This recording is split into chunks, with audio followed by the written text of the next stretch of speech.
And so you're right. I got into where my business had dipped. 80% of my business is referrals. And the good part of that is it's significantly less expensive to run that business. It's normally easier to work with those people. At 21, 22 subscribers, I had my first reach out, and I didn't have the QR code set up yet. I didn't have the calendar link set up yet. It was literally just someone found my content. They said they found me on YouTube.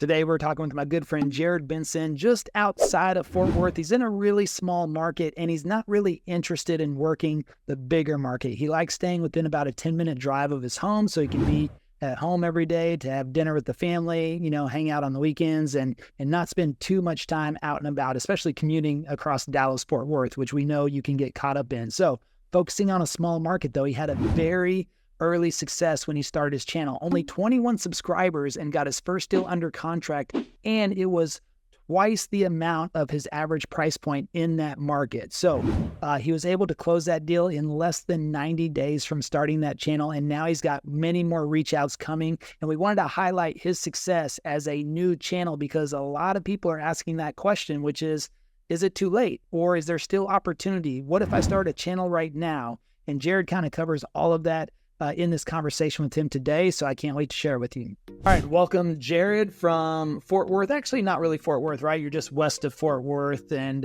you don't really claim Fort Worth too much, right? Yeah, thanks, Levi. So I'll tell you what I don't claim is I don't claim Dallas. I will claim Fort Worth, but my channel is not even about Fort Worth. I have really niched down to a suburb outside of Fort Worth called Aledo. Okay, Aledo. Yep. All right. Well, that's good. We don't want you claiming Dallas anyways. We want Dallas all to ourselves. So, well, good, man. I appreciate you joining me today. And yeah, I just wanted to share some of your early successes. I think you've probably had the lowest subscriber count and the fastest to produce a deal under contract. So I'll get to that here in just a minute. But tell a little bit about your history. First of all, I like to know, what did you do before real estate and what was that transition? Yeah, so this is, I was actually a vendor for real estate. I worked for a foundation repair company in Texas. They serviced all the major markets in Texas. So really, I was business development. I went to the sales meetings. I did sales presentations. I wrote CE classes, all for realtors. And how I got into real estate was I was doing all these happy hours and sales meetings, and I thought, man, if all of these agents in here can do it and make money, I should be able to do that. And looking back, I'm glad that I was rather naive at that point, even though I had really begun learning how to do things. Because looking back, I realized most of those agents weren't doing anything. That's why they were at all the happy hours and all the sales meetings. You just thought they were all rich. Yeah, I thought that they were all making great money, and that is absolutely not true. I think after I got my license, I was like, oh, I'm not going to any happy hours anymore. There's no purpose to this if you're making money. So, but the time spent doing that job helped me learn a lot of the technical stuff in real estate that really holds agents back when they get started. They get all this reluctance to go do the things they should be producing in revenue because they don't understand the technicalities. And then also my background in construction has really been one of the things that clients have been happy about that I can speak to and they comment on when I unfortunately have to have someone else show a property, right? They're like, oh, well, they couldn't talk to us about X, Y, or Z.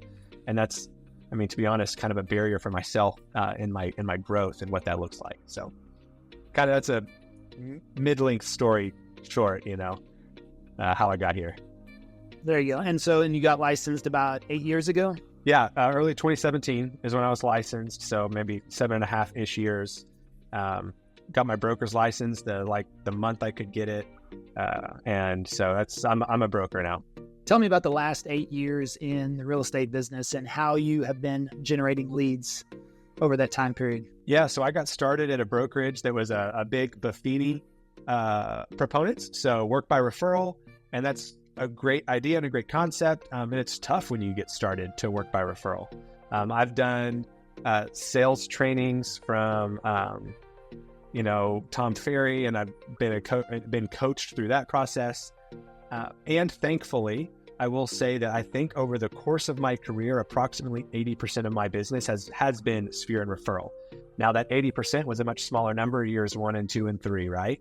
Hey, you should check out my new community for free. It's where I host all of my more in-depth trainings, and you're going to get access to step-by-step courses showing you how to get buyer and seller leads for your business using passive prospecting, a supportive community of over 1,300 members, and weekly group coaching sessions you can attend and ask questions. Now, this community is all about passive prospecting and getting quality buyer and seller leads through YouTube without spending a penny on ads or cold calling. Now, the link is in the description below, so make sure you join for free today and say hi to me when you get in the community. I look forward to seeing you there.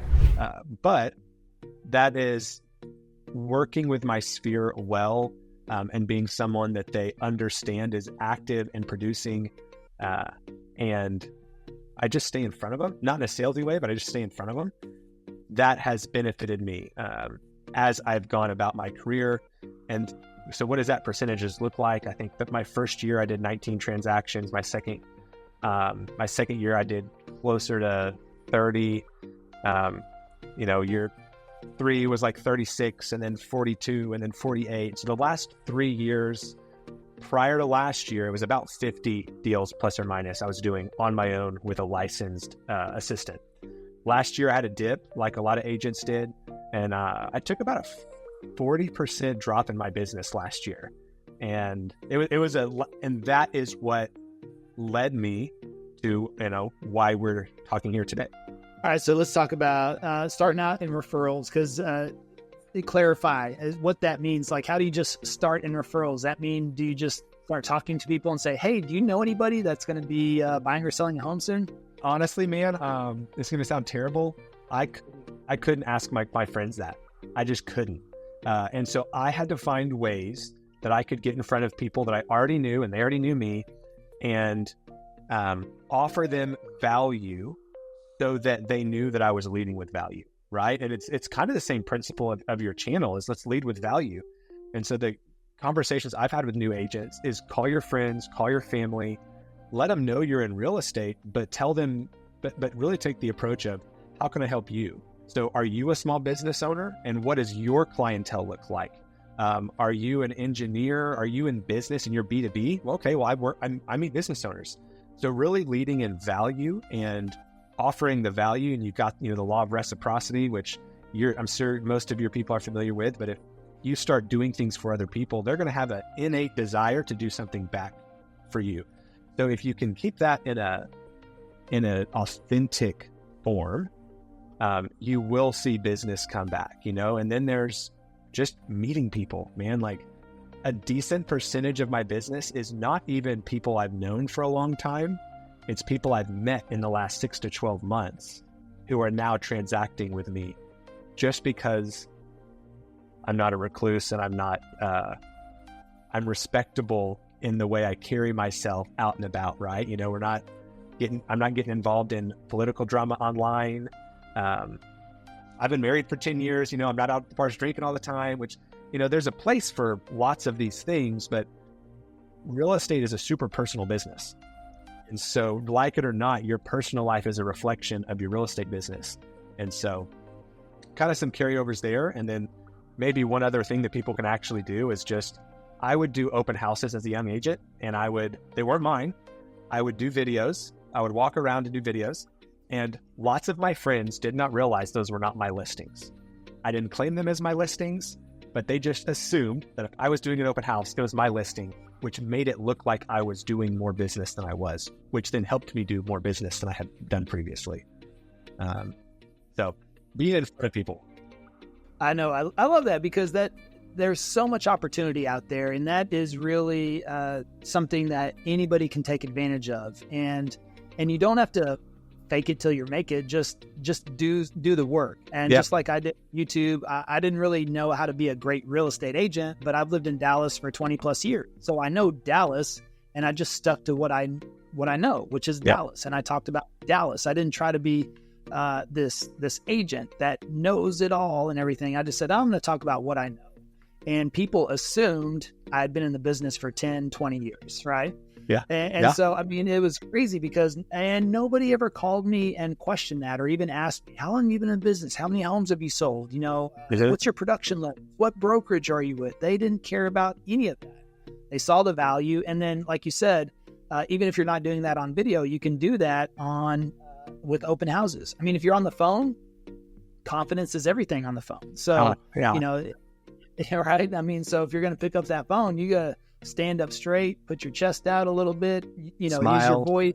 Yeah, smile and dial and go from there, and then nobody will know. Hey, real quick, if you're thinking about changing brokerages or you're brand new and you're thinking about choosing a brokerage, well, Travis and I would love to talk to you about partnering with us at eXp. You'll get access to all of our coaching, training, and courses at no cost, but mainly we want to see if we're a good fit for each other, so just check the description below and you can book a call with myself and Travis, and we look forward to speaking with you. I mean, nobody will know, and just like when filming the video, I always tell people, right? Don't tell people about your crazy left eyebrow, and they'll never notice. But as soon as you point out, your insecurities, they're going to, that's all they're going to stare at. So, but yeah, it's interesting. So now, last year, 2023, very challenging for a ton of agents. And we saw anywhere 30 to 50% decline in transactions. I mean, they vanished, right, from the market. So regardless, and I appreciate you admitting that because a lot of people try to shy away from that. It made me feel better when I did realize that I kind of fell in line with the market as a whole. Now, I would like to outperform the market every year, all the years, right? But it wasn't the truth last year. It was a tight, let me rephrase that. It was a not fun adjustment. I still made plenty of money to support my family, right? But there was a distinct difference in my activity level last year over prior years.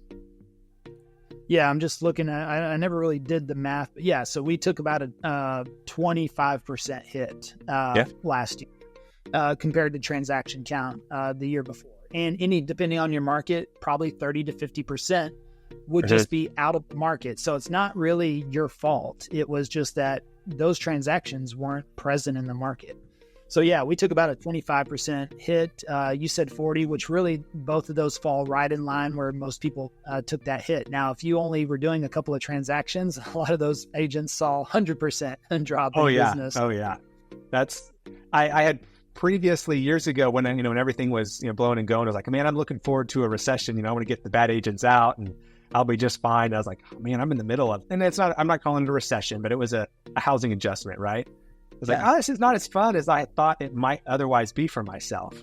But I do think the silver lining right now is for those of us who stay in and they're in for the long haul, it's going to be a different market when we come out of this with a lot less of that, really kind of that low-hanging competition that soaks up maybe only 1 or 3 deals a year per person, but you get enough of those agents and that's a lot of transaction volume. Yeah. So that's what caused you to really start exploring other opportunities. You're going, okay, what's my next move? I got to figure out another really good lead source that I can generate business. But I don't think you were really interested in cold calling and door knocking, right? I can't. I won't. I've tried, early in my career, I tried calling for sale by owners, and I think I almost gave myself like a panic attack. And I've closed one of those, and it just wasn't worth the heartache, the stress, like how I had to ramp myself up. And so you're right. I got into where my business had dipped. 80% of my business is referrals. And the good part of that is it's significantly less expensive to run that business. It's normally easier to work with those people, but it does not always flow with the market, right? So my referral based business dropped, even further. And so my friends and family who I'd helped move 3 years ago, they weren't moving again right now.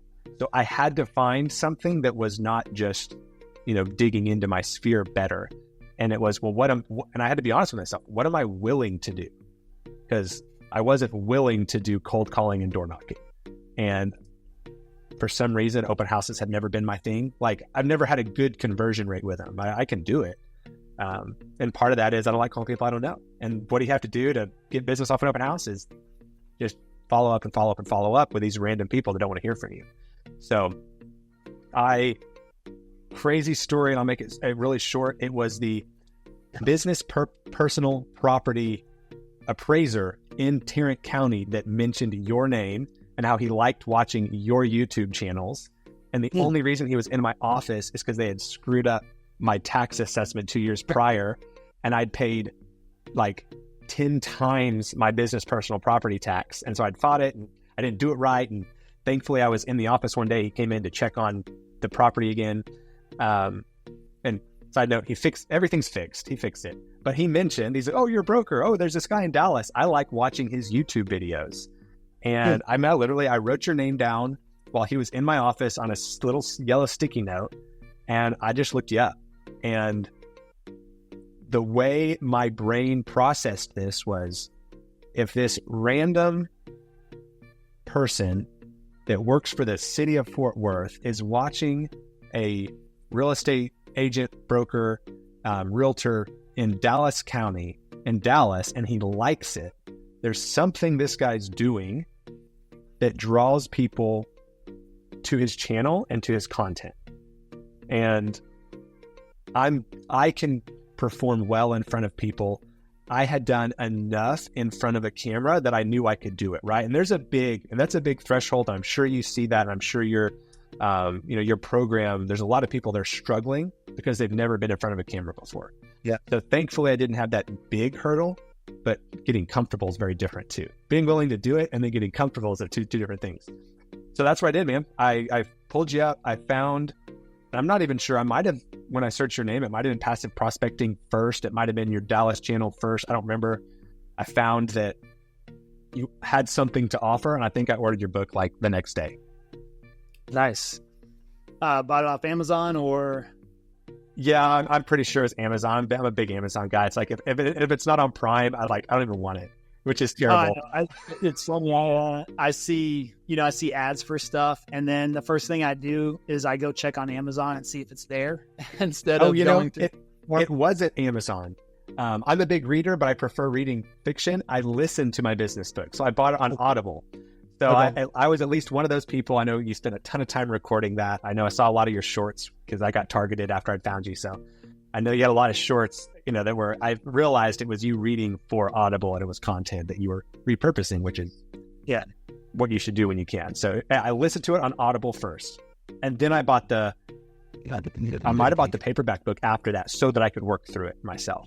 Well, nice. Yeah, that was, something whenever I listen to Audible, I always love it when it's read by the author. It just makes to me the listening experience just that more authentic. And so correct. When I had that opportunity, I was like, well, I got to take it.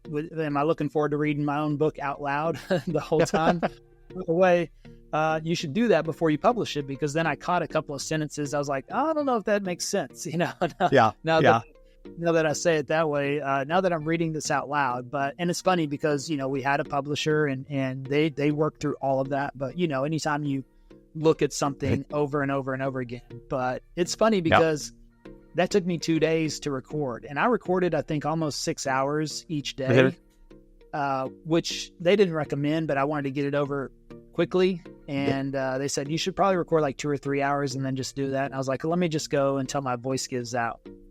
And then when it came back done, it was like 3.5 hours total. And I was like, wait a second, I recorded for 12 hours and literally edit that much stuff out. But it was interesting. There was an engineer like in my ear, and if I made one little mess up, she'd be like, stop. And I'd have to start the sentence back over. I mean, it was very, very meticulous. It was a very interesting process. Yeah, I don't envy you that process. All right, so you got the Audible, which is on Audible, which is pretty cool, and then you went to Amazon, you bought the book there, and then you implemented from there, and you started your channel, and you had about 21 subscribers. And what happened? Yeah, at 21, 22 subscribers, I had my first reach out from someone who, when they said they found me on YouTube, and I didn't have the QR code set up yet. I didn't have the calendar link set up yet. It was literally just someone found my content. And then, to be fair, after we had the conversation, his wife jumped on, he and his wife jumped on a Zoom. We had the discussion, and I was like, hey, how'd you find me? I always ask that if I don't know the person. And he said, YouTube. I was like, oh, well, cool. And he couldn't even remember which channel it was, which video it was, but he remembered this, that I commented about the area, even though it was in a walkthrough video. Because I think I told you this previously, but I started out just doing walkthroughs. I didn't have enough context, even from reading everything and learning, to really figure out how to do the other stuff well. And so I was like, well, walkthrough video is easy. I can do that. And so it was just walkthroughs, posts, but I live in the area that I'm focusing on. So I was able to discuss it slightly. You know, what do I like about this area? Because of the location, because it's close to the downtown.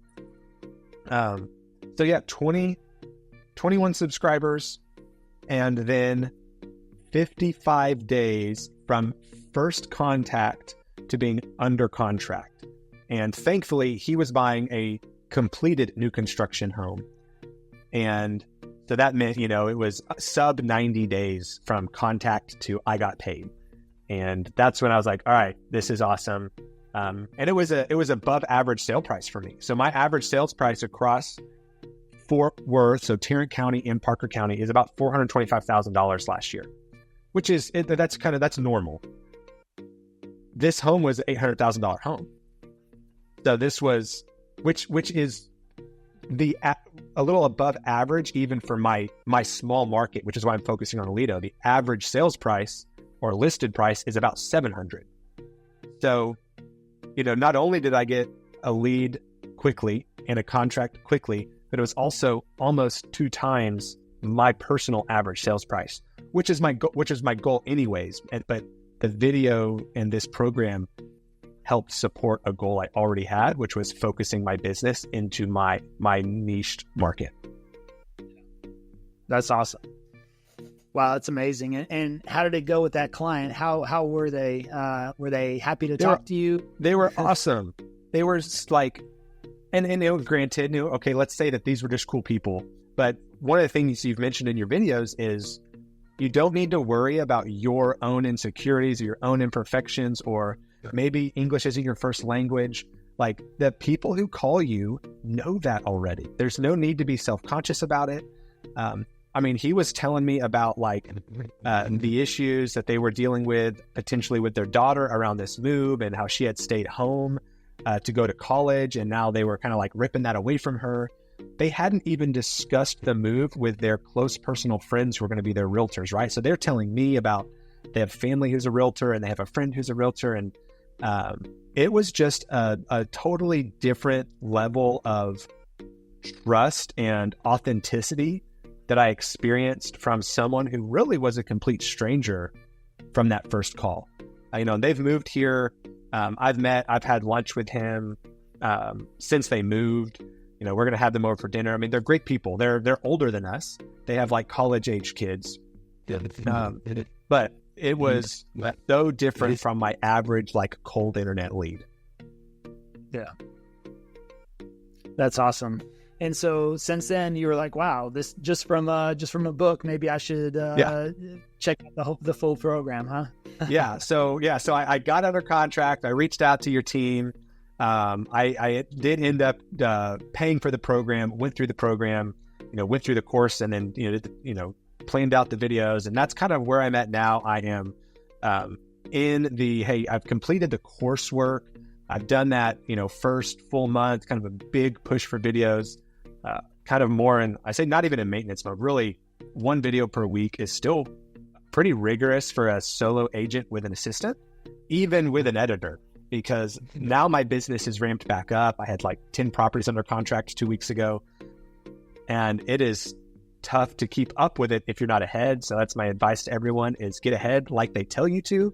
I did not, or I got ahead, but I didn't stay ahead. I whittled away all my spare time that I had created.